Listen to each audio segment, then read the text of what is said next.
안녕하세요. 시사인 김은지 기자입니다. 적폐의 실체가 정말 끝도 없이 나오고 있는데요. 이번에는 이명박 정부 시절 국정원의 특수활동비 사용 내역입니다. 원세훈 전 원장은 미국 대학 연구소에다가 국정원 특수활동비 20여억 원을 보낸 의혹이 있는데요. 뿐만 아니라 특활비 10억 원을 들여서 강남 안가를 가족용으로 꾸민 의혹도 제기되고 있습니다.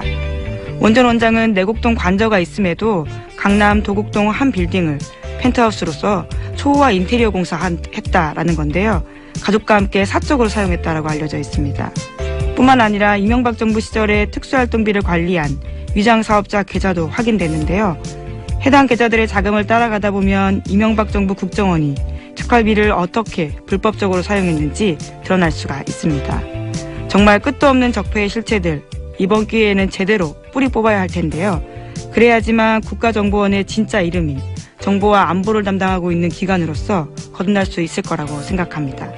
그럼 12월 2일 뉴스공장 주말 특근 지금 바로 시작하겠습니다.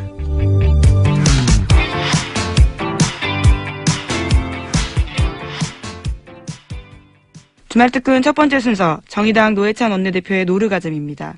11월 29일 수요일 3부에 방송된 내용 다시 한번 들어보시죠.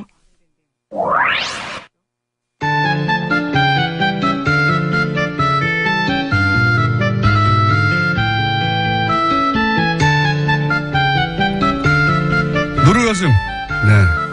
가장 핫한 반응이 나오는 노르가즘. 정의당 노회찬 원내대표 나오셨습니다. 안녕하십니까? 네, 안녕하십니까? 네. 요 3부 시작하기 전에 이제 하와이 보내달라는 저희 시그널. 의미는 아시죠? 예. 코너 끝나고 가시는 길에, 예, 사장님 좀 면담 좀 와주세요. 예. 같이 가자, 하와이. 같이 가자. 예. 시사방송 지수를 2자리 청취율, 달성했는데, 말씀이 없으세요, 말씀이, 도대체. 사실 구약을 한번 보셔야 될 것 같아요. 첫 문장이 태초에 말씀이 있었다, 이렇게 나오는데.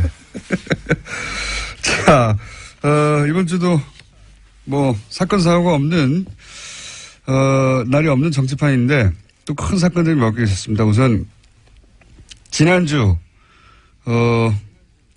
김관진, 임관빈 두 국방부의, 전 실세, 핵심 책임자들 댓글 공작 관련해서 구속이 됐다가 신광열 수석 형사부장 판사에 의해서 구속적부심 통해 석방됐습니다. 크게 논란이 됐는데 어떻게 보십니까? 네, 저는 이게 상당히 어떤 빙산의 일각처럼 보이지만은 네. 그 밑에는 더 큰 이제 이 빙하가 있는 네. 좀 위험한 어떤 상황이라고 보여집니다. 왜냐면은 지금 영장 전담 판사는 중견 판사들이거든요. 예. 부장 승진을 앞둔 사람들인데 이 사람들이 내린 이 판결을 갖다가 다른 판사가 법원의 다른 어떤 고참 판사가 엎은 거예요. 그렇죠. 이게 근데 개인과 개인의 문제는 아니라 흐름과 흐름의 문제다라고 보여지는 네. 겁니다. 사실 바뀐 것은 대통령이 바뀌었고 대법원장이 바뀌었을 뿐이고 예. 이 법원 체계나 이런 부분은 과거 정부 시절하고 크게 달라진 게 없는 거죠. 예, 인적 구성은 거의 똑같죠, 지금 현재. 예, 없는 거기 때문에 어떤 상황이 여차하면은 얼마든지 그런 구시대적 발상. 예. 그러니까 그 국정농단 세력과 함께 했던 그런 어떤 사고와 발상들이 표출할 수도 있는 거라고 저는 예. 보여집니다. 예, 그렇기 때문에 아직 물론 이제 최종 결론이 난 건 아니죠. 예. 이건 이제 구속 여부를 다투는 문제일 뿐인데 구속적부심이 이렇게 인용되는 다른 특별한 어떤 사정의 변경, 예. 증인이 이제 증거가 새로 제출됐다거나 또는 다른 어떤 혐의 사실이 드러났다거나 하는 것도 아닌 상황에서 보통은 이제 합의가 안 된 채 구속됐는데 나중에 합의가 돼서 그러면 이제 구속시킬 이유가 없다 이렇게 풀려나는 거거든요. 그렇죠. 사정이 변했을 예. 때 변경됐을 때 근데 그 그래서 사실 구속영장 적부심에서 인용되는 그 확률이 통계적으로 한 16% 정도밖에 안 돼요. 네. 그것도 그런 사정 변경이 있을 때만. 사정 변경이 있어서 다 된 거기 때문에. 네. 근데 이번 경우 그래서 대개 보면 신청도 안 하거든요. 요즘에. 안 되니까요. 안 되니까. 근데 이제 이번 같은 경우에는 그게 받아들였다는 거는 상당한 이제 좀 유의해서 봐야 될 대목이다 이렇게 봅니다. 사정 변경 없이 신청했다는 얘기는 사정 변경이 없지만 석방이 될 거라고 생각하고 신청한 거거든요.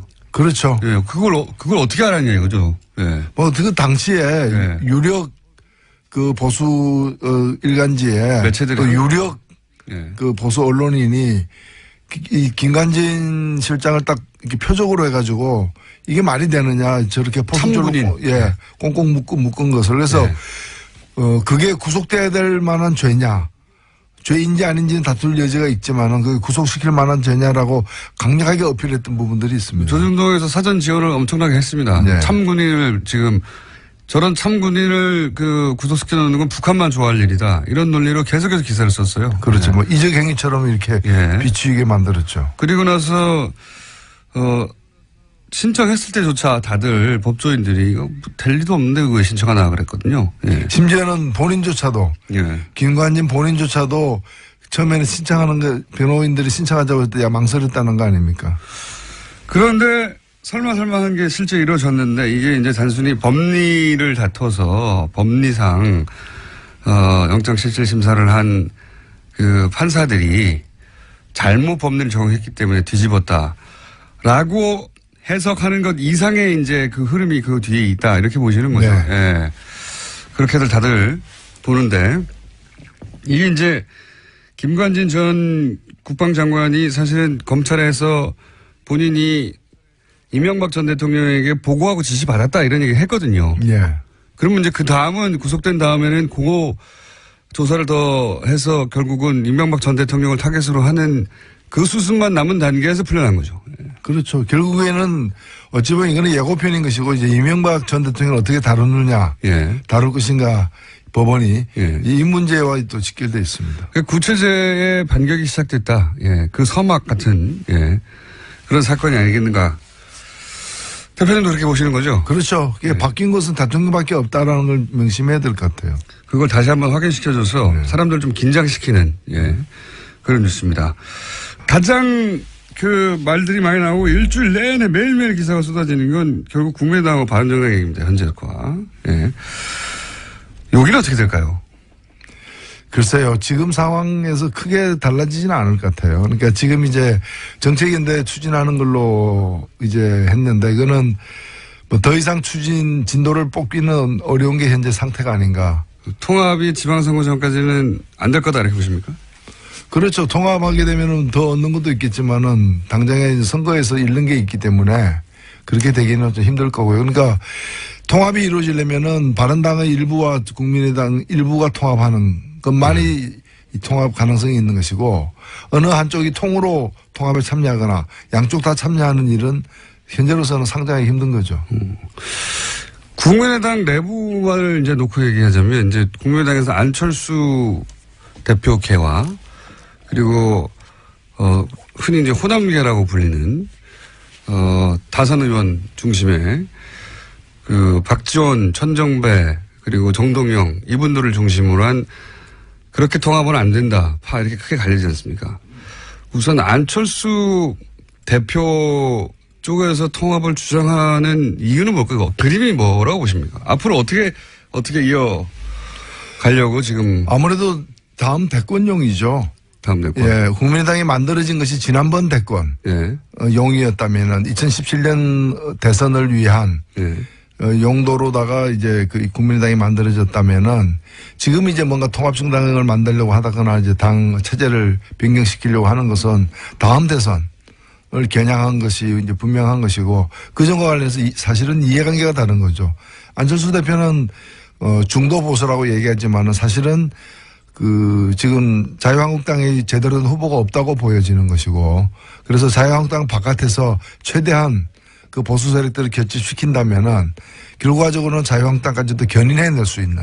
자유한국당이 지방선거에서 큰 성적을 못 낼 경우에 원심력에 의해서 떨어져 나가는 사람들을 이제 흡수해서 몸집을. 그래서 자유한국당이 그때까지 온전하게 지금 형태로 존재할지는 그 가봐야 알겠지만 하여튼 그 세력들과 연합해서 정권을 창출하겠다라는 그런 이제 발상이고 그런 점에서 국민의당 내에 뭐 예를 들면 호남이라거나 호남 세력이라거나 이런 부분들하고는 이해관계가 일치하지 않을 수 있는 것이죠. 그러니까 이런 거죠. 뭐 재개발해가지고 뉴타운 짓겠다. 네. 라고 하는데 개발업자와 원 거주민들의 이해관계가 일치하지 않는 거죠.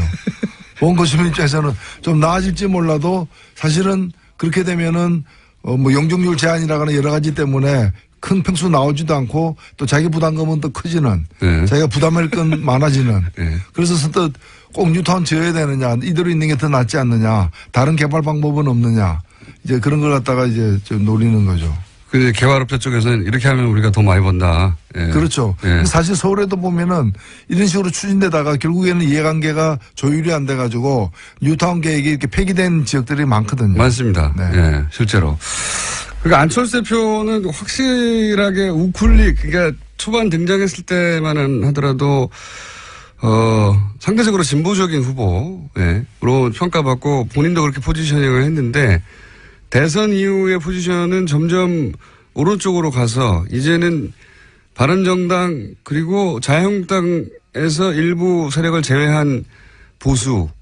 그래서 이제 보수의 적자로 본인을 포지션에 나가려고 하는 플랜의 첫 출발인 것 같아요. 지금 확실히. 그렇죠. 과거에 그 새정치에 그 공감해서 결집했던 그런 어떤 지지세는 거의 다 이렇게 새로운 판단을 딱 하게 된 상황이기 때문에 이제는 뭐 다른 지역에 가서 이제 또 새로운 보수 정치에 깃발을 올리고 있는 중이 아닌가. 보수의 적자가 되려고 하시는 것 같아요. 이제는 보수 적자가 사실 중도 보수라고 하는데 우리나라의 중도 보수는 뭐 유럽 이게 진보 보수 여야가 아니라 이제 좌우의 개념이 탄생한 유럽 기준으로 보자면 중도 보수는 민주당 정도 되는 거고 정의당이 이제 중도 좌파 이 정도 되는 거지 않습니까? 그렇죠. 예, 유럽 기준으로 보자면 자유한국당은 거의 오른쪽 끝에 있는 거고 사실 자유한국당은 그 우파라고 보기도 힘들죠. 사실 유럽 기준으로 극우죠. 보자면. 극우 세력이라고 봐야죠. 유럽 기준으로 보자면 그렇고 그래서 그렇게 이제 좌우의 개념이 탄생한 유럽 기준으로 보자면 맨 오른쪽 끝에 자유한국당이 있고 그다음에 중간에서 오른쪽으로 약간 간 게 민주당이고 그리고 중간에서 약간 왼쪽으로 간 게 정의당 뭐 이 정도 아닙니까? 그러니까 그 안철수 대표가 말하는 중도 보수라는 것도 사실 우파거든요. 그냥 우파 유럽 기준으로 보면. 예. 그리고 사실 우리나라에도 이제 새로운 보수 어떤 세력들 그런 노선이 필요한 거죠. 뭐 그 국정농단 세력과 같은 부분을 갖다가 보수라고 보기도 힘든 것이고요. 근데 이제 되게 그 과거에도 보면은 뭐 뉴라이트하고 나온 게 보면 말은 뉴라이트였지만 그 내용은 울트라라이트였던 그런 이제 과거가 있었던 것이고요. 네. 지금 같은 경우에도 보면 이제 유승민 대표 이런 분들이 추구하는 게 이제 그 새로운 보수. 예. 근데 사실 영국도 보면은 우리 대선 직후에 치러졌던 영국 총선이 있었습니다만 영국의 보수당의 주요 공약 중에 하나가 대학교 무상교육이었어요. 그러니까요. 그러니까 네. 보수 세력이라는 게 그렇게 보면은 나름대로 합리적이고 따뜻한 어떤 그런 정책을 추구하는 게 이제 새로운 경향인데 우리 같은 경우에는 이제 낡은 어떤 뭐 반공 이데올로기라거나 또는 뭐 상대를 갖다 종북으로 모는 그런 어떤 안보관이라거나 이런 걸 가지고서 또 대기업을 갖다 일방적으로 편만 드는 그런 어떤 이 경제정책 노선을 가지고서는 이 보수를 갖다가 새로 정립하기도 힘들지 않겠는가. 독일의 메르켈도 보수 정당인데 사실은 여기 난민 수용하거든요. 예. 아, 그렇죠. 예. 그러니까 우리나라에서는 정의당이 이제 빨갱이라고 맨날 공격당하는데 정의당 정도의 주장을 유럽의 보수 정당이 합니다. 예. 정의당도 유럽 가면 저 좌파 맞나? 이런 문책을 당할 수 있는. 맞습니다. 너무 물렁물렁한 거 아니야? 보수적인 거 아니야? 이럴 정도의 정책 정도를 주장하는데도 불구하고 여기서는 빨갱이 소리를 들은 만큼 오른쪽으로 확 가했어요, 우리가. 예. 여기서 또 보수가 왜 필요하냐. 이런 비판을 받을 수가 있고요. 유승민 대표의 그림도 비슷한 거 아닐까요? 유승민 대표도 유승민 대표 입장에서 보자면 안철수 대표 쪽을 끌어들여가지고 몸집을 키운 다음에 본인이 원래 보수에서 적자니까, 정통이니까. 결국은 안철수 대표를 끌어들여도 본인이 적자가 될 수 있다 이런 생각을 한 거 아닙니까? 이제 결과적으로는 비슷한데 예. 안철수 대표의 스탠스가 비슷한데 사실은 두 사람의 출발이 달랐기 때문에 예. 민주당 쪽에서 출발해가지고 그까지 간 사람하고 예. 그다음에 자유한국당에 있었지만은 자유한국당으로서는 자유한국당 더 이상 이제 그 유효 기간이 끝난 상품이다. 예. 이제 그래서 자유한국당으로 다시 들어가지 않고 바깥에서 이제 제대로 된 보수를 갖다가 규합해서 세워나가겠다는 예. 그런 사람하고는 같지가 않은 거죠. 출발이 다른 분인데. 그래서 어찌 보면 그 유승민 대표는 좀 뭐 험한 길을 갖다가 가겠다. 이제 그런 걸 이제 고난의 길을 갖다가 이제 네. 감수하겠다라는 것이고 그렇게 해서 보수를 세우겠다는 것이고 지금 안철수 대표 같은 경우에는 뭐 원래 하던 데서 이제 더 이상 농사가 안 되니까 이제 새로운 어떤 이제 그 땅을 찾아다니는 이제 그런 상황이기 때문에 같지가 않다고 저는 봅니다. 농사가 안 되니까. 자, 이 정권의 지금 그 지지율 고공행진은 언제까지 갈까요? 글쎄요, 그걸 참 점칠 수는 없겠지만은 저는 생각보다는 꽤 오래 갈 수도 있다 보여집니다. 워낙 못해가지고 야당이. 아니, 왜냐하면 이번에 이게 현상적으로 겉으로 보면 정권이 교체된 거지만은 제가 볼 땐 정권이 교체된 게 아니라 시대가 교체된 거거든요. 예, 시대가 교체되기 때문에 구 세력들이 다시 이렇게 좀 회복해가지고 지지세를 규합해서 가기에는 많은 시간이 걸릴 거로 저는 보여집니다. 그래서 정의당 같은 경우에는 큰 욕심 부리지 말고 나름대로의 어떤 역할이 저는 있다고 보여지거든요. 그래서 원내 교섭 전체 구성을 갖다가 지금으로서는 상당히 꿈꾸기도 힘든 것으로 보일 수도 있는데 그런 걸 목표로 해가지고 차분하게 남은 어떤 3년을 갖다가 관리해 가야 되지 않느냐 생각합니다. 자, 그러면 3년 동안 그게 이루어질지 3년간 앞으로 이 코너를 계속 해보겠습니다. 자, 오늘 여기까지 하겠습니다. 정의당의 노회찬 원내대표였습니다. 감사합니다. 네, 감사합니다. 네, 니가 가라 하와이가 아닌 함께 가자 하와이. 역시 노회찬 대표입니다. 요즘 뉴스공장 3부 시작에 앞서서 니가 가라 하와이 멘트가 나가고 있죠. TBS 대표가 프로그램 초창기 2자릿수 청취율을 넘기면 하와이에 보내주겠다라고 약속했었습니다. 그만큼 달성하기 힘든 목표라는 건데요. 다시 말해서 하와이 정도는 보내줘야 할 수준의 대단한 성과였기에 농담처럼 한 약속이었습니다. 그런데 김어준 뉴스공장이 최근 청취율 조사에서 10%를 넘겼습니다. 라디오 전체 순위는 2위였지만요. 1위 컬투쇼를 바짝 쫓고 있습니다. 불과 1년밖에 안 된 라디오 프로그램이, 그것도 연예인 출연 없는 시사 프로그램이 이런 성과를 거둔다는 건 매우 이례적인 일인데요. 이제 관심은 과연 뉴스공장 스태프들이 하와이 포상 여행을 가게 될까 하는 점인데요. 저도 궁금합니다. 그리고 저는 어떻게 될까요? 지난해 12월부터 뉴스공장 쭉 결근 없이 출근해 왔는데요. 이렇게 숟가락 슬쩍 얹어봅니다. 민망하니까요. 얼른 교통정보 듣고 가겠습니다. 주말 특근 두 번째 순서 지난 11월 27일 월요일 2부에 방송된 이정열 전 부장판사 인터뷰입니다. 다시 한번 들어보시죠.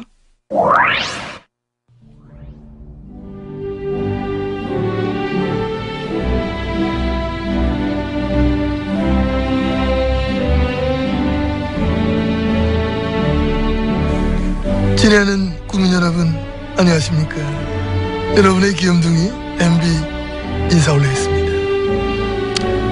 국민 여러분, 우리나라는 지금 여러모로 위기를 맞고 있습니다. 안보는 위태롭고 경제는 어렵고 정치는 혼란하고 심지어는 법까지도 고무줄매로 왔다 갔다 하고 있습니다. 저는 전직 대통령으로서 지금 이 상황이 좀 심히 걱정되는 상황입니다. 그런 확신을 마저는 가지고 있는 겁니다. 그까지만 우리가 누굽니까? 어려울수록 강해지는 민족 아닙니까? 이럴 때일수록 아래위가 똘똘 뭉쳤어. 아래위가 손발을 맞췄어. 마음도 맞추고 말도 맞췄어. 이 위기를 극복해 나가야 된다. 그런 확신을 마저는 가지고 있는 것입니다. 화이팅! 화이팅입니다. 예. 여기까지야. 끝난 거야. 가자. 우리 또 맞춰봐야지. 맞추고 많아. 입도 쪽쪽 맞춰야 되고. 간지나! 그래, 간지나, 그래. 아이고, 너 나한테, 너 나온 거, 야, 그래, 간지나!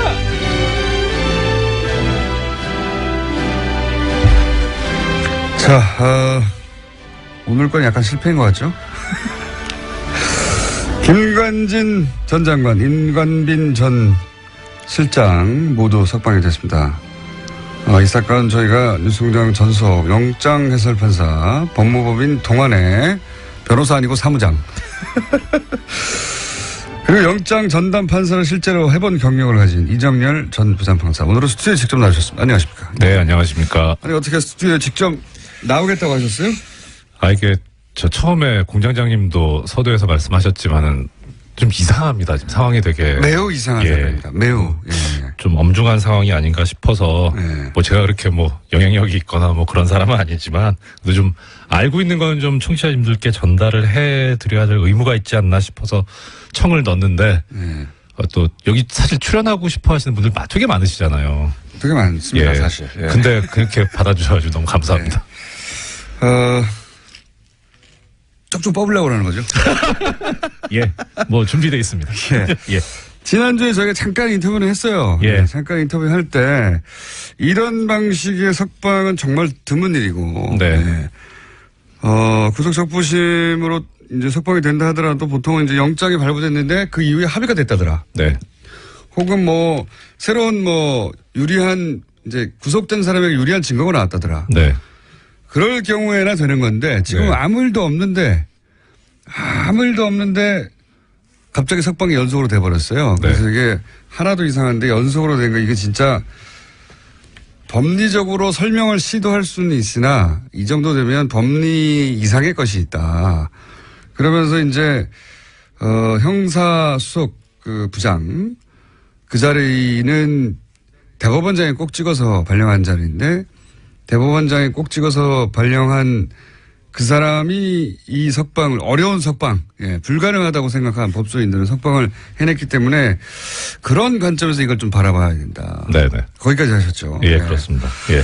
그러면 이제 그 금요일 날 하고 또 달라진 점은 김관진 전 장관뿐만 아니라 임관진 전 실장까지도. 예, 임관빈. 네.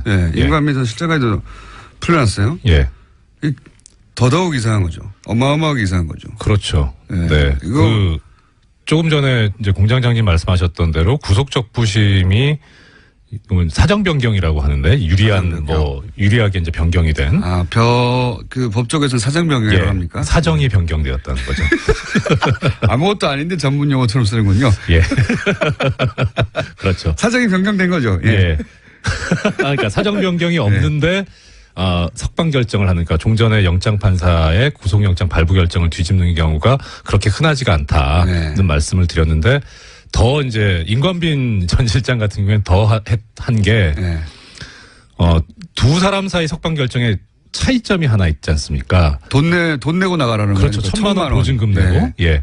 그래서 이게 사실 이런 제도가 제도 취지는 참 좋아요. 그래서 원래 그 구속을 하는 게 도주 우려가 있거나 증거인멸의 우려가 있을 경우에 하지 않습니까? 그런데 증거인멸의 우려가 없다면 그러면 도주 우려가 설령 있다고 하더라도 돈을 내게 해서 나중에 이제 도망가면 그 돈이 몰수가 되니까. 돈 날릴 걱정 그렇죠. 때문에 못 도망가게 하네. 그러니까요. 근데 1,000만 원 때문에 도망 안 가나요? 좀 액수도 적긴 한데 뭐 그건 지금 별 문제고. 뭐 한 10억 정도 걸었으면 모르겠어요. 그러니까요. 예. 뭐 하여튼. 근데 왜 이렇게 뭐랄까요? 구차해 보이는 1,000만 원 때문에 도망 안 갈 리도 없는데 무슨 1,000만 원 걸고 풀어줬지? 이거 왜 그런 겁니까? 그러니까 일단 제 생각에는 이건 추측인데 당초에 김관진 전 장관에 대한 석방까지는 염두에 뒀던 것 같아요. 예. 그런데 그 다음에 이제 임관빈 전 실장이 또 청구를 하니까 그냥 그림상으로는 사실 상급자가 나갔는데 하급자를 구금해 둔다는 게 이상하잖아요. 지시를 한 사람도 나갔는데. 그렇죠. 그러니까 형평상 풀긴 풀어야 되겠는데 그런데 이제 김관진 전 실장하고 김관진 전 장관하고 임관빈 실장 차이가 뭐냐면 혐의가 정치관여 부분은 서로 지금 뭐 공통이 돼 있는데 임관빈 전 실장 같은 경우는 뇌물 부분이 있어요. 뇌물 부분. 예. 그러니까 사실 이건 풀기가 어려워요. 더 어렵다. 더 어려워요. 그 다음에 뭐 다른 시간에 기회가 되면 혹시 말씀드릴 수 있을지 모르겠지만 김관진 전 실장 같은 경우에는 법리적으로 무죄다라는 주장을 변호인이 했거든요. 예. 근데 그 주장이 이제 뭐 틀린 주장이긴 하지만 무슨 얘기를 했냐면은 국무위원이기 때문에 무죄다 이런 주장을 했어요. 국무위원이니까 정치 관여할 수 있다. 그렇죠. 한마디로 말하면. 네. 그런데 임관빈 전 실장 국무위원도 아니거든요. 그러니까 석방의 논리 자체가 아예 없다. 그렇죠. 예. 그래서 거기 결정을 보면 뭐라고 돼 있냐면 일부 혐의에 대한 다툼의 여지가 있다 이렇게 나오거든요. 예. 근데 일부 혐의가 뭔지를 모르겠어요. 정치관여를 얘기하는 건지 아니면은 뇌물수수를 얘기하는 건지. 그러니까 워낙 풀어줄 명분이 없으니까 예. 그럼 돈 내고 나가라 그렇죠. 하는 제도를 활용했다. 예. 근데 사실 이게 조금 전에 말씀드렸던 대로 제도의 취지는 좋은데 이 유전무죄 무전유죄가 될 수 있거든요. 그렇죠. 그런데 그러기에도 액수도 너무 작아요. 네, 그건 그래요. 그래서 판사들 같은 경우에 이런 제도가 있긴 하지만 우리나라 실상에서는 이거 안 맞는다 해서 잘 안 쓰거든요. 근데 그것까지 이제 쓴 거예요. 그러니까. 하다 안 되니까. 그러니까, 야, 이거 좀 너무한 거 아니냐. 꼭 풀어주고 싶었네요. 꼭 풀어줘야만 했겠죠. 정말로 꼭 풀어주기 위해서 그렇다고 이제 그 수석 부장판사 아무나 되는 게 아니지 않습니까? 그렇습니다. 실력은 좋은 거잖아요. 실력 있어야죠. 그러니까 온갖 끌어다 땡길 수 있는 거는 다 박박 끌어 쓴 거군요. 이게. 그렇죠. 그리고 게다가 이 실력도 실력이지만 지금 신광열 수석 같은 경우에는 제 기억에 아마 2012년 9월에 고등부장 승진한 걸로 알고 있어요. 네. 그러니까 지금 거의 5년 넘었잖아요. 네. 고참이에요. 고등부장으로서도 좀 있으면 이제 법원장 될 사람인 거예요. 그러니까 실력도 실력이지만 경험도 상당히 경륜도 풍부한 분이죠. 그러니까 이제 저 구석에 있어서 아무도 안 쓰는 것까지 갖다 쓴 거죠. 그만큼 이 법을 아는 사람들이 내부적으로 보기엔 야 이렇게까지 해서 풀어주나 이런 사안이라는 거죠. 그렇죠. 예. 그렇게 해서 풀어줬습니다. 예. 풀어줬는데 여기서 이제 한 가지 정도만 따져볼까요? 뭐 법리를 따질 이유가 없다고 하셨는데 말이 안 돼서 방어권 보장 위해서 풀어줬다고 했잖아요. 김관진 전 장관이. 이게 왜 말이 안 되는 겁니까? 그러니까 보통 이제 방어권 보장을 위해서 석방을 하는 경우에 구속영장 청구를 기각하거나 하는 이유는 뭐냐면 일단 검찰 측에서 이러한 범죄 혐의가 있다고 구속영장을 청구를 하잖아요. 그리고 이제 자료를 제시를 하죠. 네. 소명 자료를. 그 보면은 당연히 이제 어느 정도 증명이 되겠죠. 그러니까 검찰이 청구를 하는 거고. 근데 거기에 대해서 피의자 측이, 그러니까 영장 청구의 대상이 된 피의자가 사실은 이게 이렇게 된 거다고 자기한테 유리한 주장을 합니다. 그러면서 일부 증거를 또 제시를 해요. 그럼 재판부에서 보기에 이게 변명이 말이 된다. 설득력이 있다. 그 설득력이 있는데 이걸 뒷받침하려면 조금 더 증거를 수집해야 되는데 구금을 해놓으면 구속을 해놓으면 사실 제일 증거를 잘 알고 있는 사람은 피의자 본인이잖아요. 그러니까 이렇게 구금을 해놓으면 검찰은 자유롭게 증거를 수집할 수 있는데 피의자는 구금이 돼가지고 자유롭게 증거를 수집할 수 없으니까 형평에 어긋난다 해서 방어권 보장을 해서 푼다는 거예요. 그러니까 전제는 뭐냐면 증거 수집을 위해서 필요한 거죠. 그렇죠. 본인에게 유리한 증거. 피의자가 말하는 게 말이 되는 것 같은데 피의자한테 유리한 증거를 수집하려면 자유의 몸이 돼야 되니까. 그렇죠. 이런 논리죠. 네, 그렇죠. 그러니까 이거는 사실관계 문제하고 법리의 문제가 있는데 보통 이제 다툴 때 혐의를 다툴 때 근데 증거의 문제니까 이건 법리의 문제가 아니고 사실관계의 문제인 거죠. 사실관계를 다투겠다는 거. 내가 그 돈을 줬다. 그랬는데 그 준 증거가 한 5개쯤 있는데 한 2개밖에 못 모았고 3개 또 모아야 된다. 그렇죠. 뭐 그럴 때 이제 그 세 사람을 만나면서 막 그 증거를 찾아야 되니까. 그렇죠. 그럴 때 내가 보내주는 건데. 풀어주는 건데. 그러니까 그러면은 이 재판부 논리대로 하면 이 사실관계에서 증거 수집에 지금 필요성이 있구나라고 이해는 할 수 있어요. 근데 재미있는 게 이 김관진 전 장관의 변호인이 언론 인터뷰를 하면서 뭐라 그랬냐면 모든 증거가 다 수집돼 있다. 이런 얘기를 해요. 증거 인멸할 이유가 없다 이거죠. 그런 얘기인 것 같아요. 일단 뭐 법률계 쪽에서 보자면 변호인이 얘기한 게 좀 눈길이 가는 거예요. 법적인 관점에서는 변호인이. 그러니까 의뢰인이 나는 적부심 신청 안 하고 싶은데라고 했는데 변호인이 주장해가지고 적부심 신청했다는 기사대로라면. 거예요. 법무법인 발언이라고. 발언이죠. 그 유명한 BBK를 담당했던. 그렇죠. 그 대표 변호사. 이명박 전 대통령과 아주 밀접한 관련이 있는. 이명박 전 대통령 시절에 비약적으로 발전한. 뭐 하여튼 그건 그렇고. 하여튼 발언해서 그렇게 안 한다고 했는데 신청했다. 신청했어요. 그러면 보통 이제 일반적으로 뭐 전 변호사는 아니지만 보통 의뢰인이 못 되신 거죠. 그 사무장에 머물러 계신 거죠. 논점에서 벗어났습니다. 그 일반적으로 의뢰인이 원하지 않는데 변호사가 하자고 하면 나중에 이거 안 되면 어떻게 합니까? 책임 때문에 못 합니다. 못 하죠. 원래. 그러니까 의뢰인이 하자고 해도 변호사가 보기에 이거 안 될 것 같으면 말리거든요. 근데 그러면 안 된다고 말립니다. 이거 해봐야 괜히 역효과만 납니다. 이러고 말리는데 오히려 근데 이 경우에는 희한한 게 이 구속적 부심이 보통 뭐 잘 받아들여지는 거라면 또 그럴 수도 있어요. 이거 한번 해볼 만합니다 하는데 원래도 안 받아들여져요. 근데 그걸 하자고 해요, 변호인이. 게다가 이렇게 중요한 사건은 더더욱 안 받아주는데. 그러니까. 그걸 막 해요. 그러니까 이거 뭔가 이게 뭐 그런 소문도 들었어요. 법조계 내에서 이거 뭐 저는 농담이라고 생각하는데 신광열 부장하고 강훈 대표 변호사하고 둘이 통화 기록을 좀 까봐야 되는 거 아니냐. 근데 이건 좀 심하고. 법무법인 발언하고 예. 신광열 부장판사하고 서로 통화한 거 아니냐. 뭐 예. 이건 저는 아니라고 봅니다. 예, 그건 너무 심한 것 같고. 그렇게 그런 방식 유치하게 하지는 않았을 거라고 봐요, 저는. 예. 근데 적어도 최소한 이거 청구하면 가능성이 있다. 라고 하는 어떤 뭔가 상당한 근거를 가지고 있다는 뭔가 거죠. 시그널이 있었으니까 했겠죠. 그렇죠. 예. 그렇지 않으면은 뭐 법무법인 발언 측에서 그 책임을 감수하면서 뭐 하려고 하겠습니까? 변호사들은 대단히 보수적입니다. 이럴 때. 그렇죠. 안 되는 걸 했다가 괜히 손해날 일을 아마도 피의자가 하자고 해도 안 된다고 말리는 게 정상인데 네. 안 한다고 하는 걸 끝까지 하게 했다고 하면 믿는 구석이 있어요. 그러니까요. 믿는 구석. 그러니까 이건 좀 이상하다. 뭔가 있다. 그 생각이 들어요. 그때부터 그러니까. 이상하다고 생각하셨군요. 예. 그러면 찍어서 신광열 부장판사를 양승태 대법원장 시절에 찍어서 임명한 소위 말해서 이제 오른팔 정도 되는 사람이다. 이런 찍어서 임명했다는 확실한 겁니까? 뭐 오른팔이라는 말씀 제가 드린 말씀은 그건 아니고 주진우 기자의 표현이긴 합니다. 찍어서라는 건 그건 당연히 근거가 있죠. 그러니까 이게 뭐 이거 제가 찍어서 발령냈다라는 걸 가지고 30초 남았습니다. 그렇습니까? 예. 그렇다.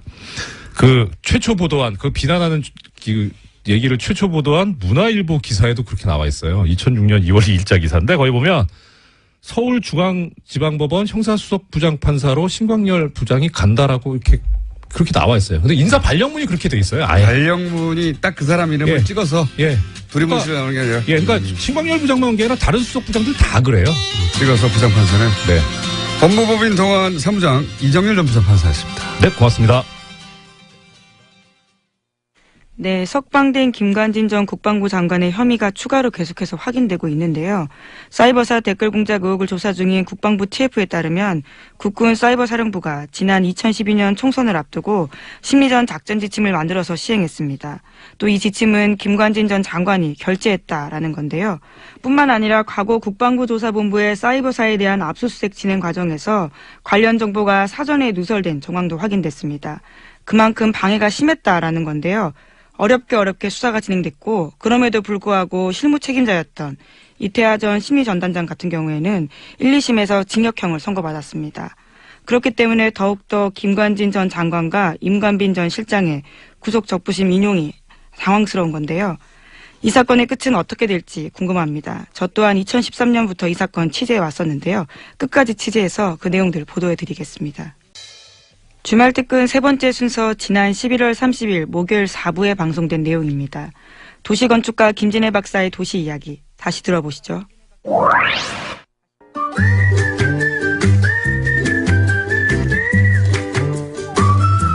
자, 원래 굉장히 핫한 코너인 내부자들과 박지원 대표 코너가 오늘 잔잔하게 진행되는 관계로 오늘 이 코너가 터져줘야 됩니다. 네.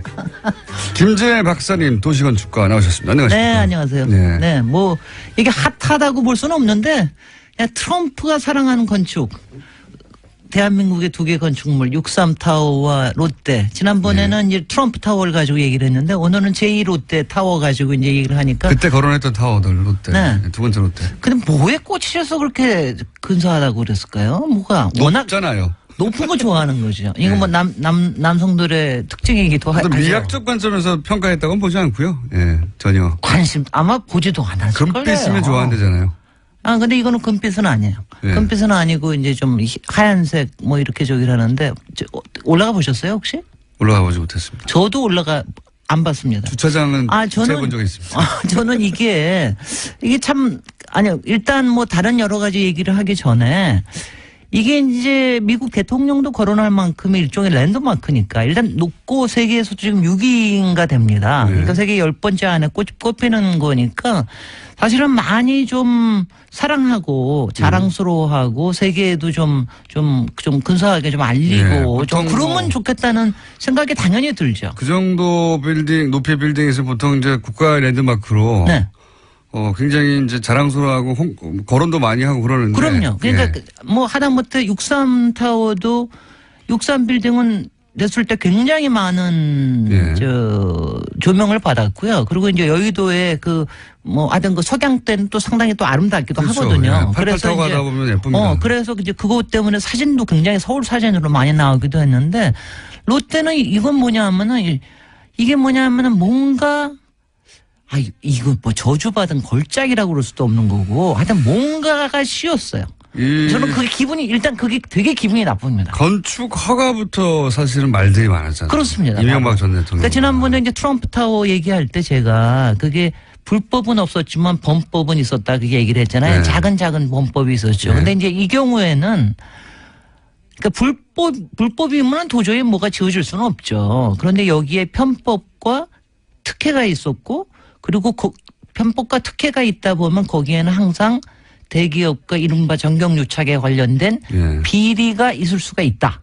이것 때문에 지금 난리가 나고 있는 겁니다. 그런 의혹은 굉장히 많았죠. 그러니까 당시에도 있었고요. 지금은 이제 더 심각하게. 지금 일단 이제 현재 상태를 보면. 그러니까 일단 간단 요약하면 공군이 안 된다고 하는. 그러니까 성남공항에 8조로를 3도를 틀어가면서 이거를 이제 허가를 내준 거죠. 그러니까 국가 안보, 국방과 관련된 사안인데 특정 기업을 위해서 그걸 포기하면서 인허가를 내줬다. 인허가를 내준 게 18년 동안 여러 정부에서 안 된다고 다 안 된다고 했던 그것을 내줬다. 왜냐하면 공군이 안 된다는 이유가 명확하게 합리적이니까요. 그리고 이제 그래서 그때 공군 장군 한 분은 결국은 스스로 나가셨죠. 아마 잘렸나요? 잘렸을 겁니다. 아마 뭐 이럴 정도로. 그래서 이제 그것 때문에 무척 말이 많았기 때문에 그러고 나서 이제 사실 그 다음에 말이 많아진 거는 개장할 때. 개장할 때 여러 가지 균열 문제, 싱크홀 문제, 여러 가지 등등의 문제들이 많이 이것저것 터졌습니다. 그래서 이제 그것 때문에 과연 이것이 안전하냐 이것에 대한 게 있는데 지금 현재 문제가 된 거는 지금 여러 가지 적폐청산의 과정 중에서 특히 이제 박범계 의원께서 굉장히 강하게 이제 주장을 하시죠. 이건 롯데하고 이명박 정부하고의 분명히 비리가 있다. 그러니까 이거를 있다. 이제 검찰에 조사를 해야 된다. 그래서 검찰에서 조사를 한다고까지는 했습니다. 아직은 그거에 대한 거가 더 나오지는 않았는데요. 그런데 지금 그런 상황에 있기 때문에 그러니까 근데요, 제가 아무리 봐도 세계에 이런 일이 없습니다. 이 정도 규모의 건물에. 이 정도 규모의 건물에. 그야말로 군의 공항을 가지고 그걸 틀어내면서 이런 정도의 편법과 특혜를 가지고 했던 예가 없어요. 왜냐하면 아시다시피 100층 이상 건물쯤 되면 일단은 국가적으로 다 국민적 관심이 국가적 관심입니다. 그러니까 여기에 관련돼 가지고는 굉장히 다 축복을 해주려고 좀 노력을 하는 편이에요. 엠파이어 스테이트 빌딩 보세요. 아직도 자랑으로 삼고 있잖아요. 100년 전에 지었는데 정말 그거 아세요? 엠파이어 스테이트 빌딩도 거기도 한번 헬기는 아니에요. 당시에는 경량 비행기 부딪힌 적이 있었습니다. 그래요? 한 60년대인가 그랬는데 그 중간에 그때는 이제 거기도 안개가 많이 끼는 데거든요. 그래서 안개가 끼다가 한 번은 경비행기라고 그러죠. 경비행기가 중간에 충돌을 했는데 한 60몇 층쯤에 충돌을 했는데 그건 뭐냐 하면은 월드 타워, 무너진, 테러로 무너진 월드 타워하고는 좀 달리 이거는 구조가 제가 100년 전에 그냥 석도로 지었잖아요. 그야말로 싸서 지은 겁니다. 물론 철근 콘크리트를 하긴 했지만. 안 무너질 것 같아요. 딱 보면. 하면은 옆에만 부서졌습니다. 그냥. 부서졌는데 이제 그랬고요. 그러니까 그런 안전의 위험을 가지고 하기가 그렇게 쉽지가 않거든요. 근데 이제 특히 이거를 2009년에 허가를 받았는데 당시에 그 전후 해가지고 또 우리나라에도 한번 문제가 있었어요. 초고층에 헬기가 부딪히는 문제가 있었거든요. 현대 그거는 역삼동인가 삼성동인가에서 부딪혔는데 그런 문제도 있고 그래서 굉장히 안전에 대한 문제가 심각할 때 이걸 내준 거예요. 민간 비행기도 아니고 공군기가 안 된다는데요. 아니 여기 비행기 전용기가 대통령 전용기가 뜨는 데입니다. 그리고 외국에서도 국빈들 오시면 여기 내리는데 공군 기지인데. 아니, 그러니까 이렇게 생각을 하시면 그러면 이제 당연히 이렇게 생각하는 사람들은 그럼 그걸 해주고 그러면 그 거래 대가는 뭐야? 글쎄. 이렇게 생각하게 되는 거죠. 네. 그러니까 이제 그 중에서도 또 하나가 아주 이제 심각하게 이게 3도만 틀었어요. 이제 활주로를 3도를 틀어가지고 거리를 조금 더 확보를 했는데 그 거리조차도 미국의 기준에 의하면은 좀 짧습니다. 그런데 그 전에도 사실은 노무현 대통령도 상당히 좀 이걸 좀 어떻게 해줘 보려고 노력을 했었어요. 그래서 그거를 갖다가 7도를 트는 안으로 가지고 했습니다. 여러 가지 검토를 했다고 들었어요. 7도를 틀었는데 그때도 공군에서 반대를 했기 때문에 결국은 못 해주겠다 이거는.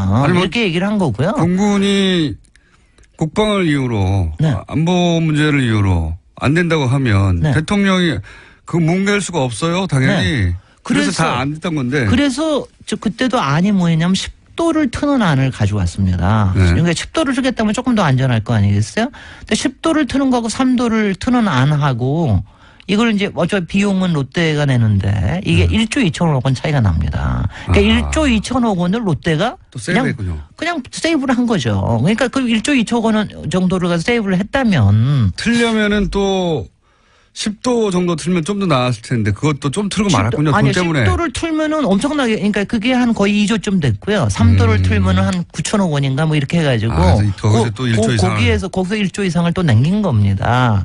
그러니까 그런 정도쯤 되면은 뭐가 야류가 없지는 않았을 수 있다는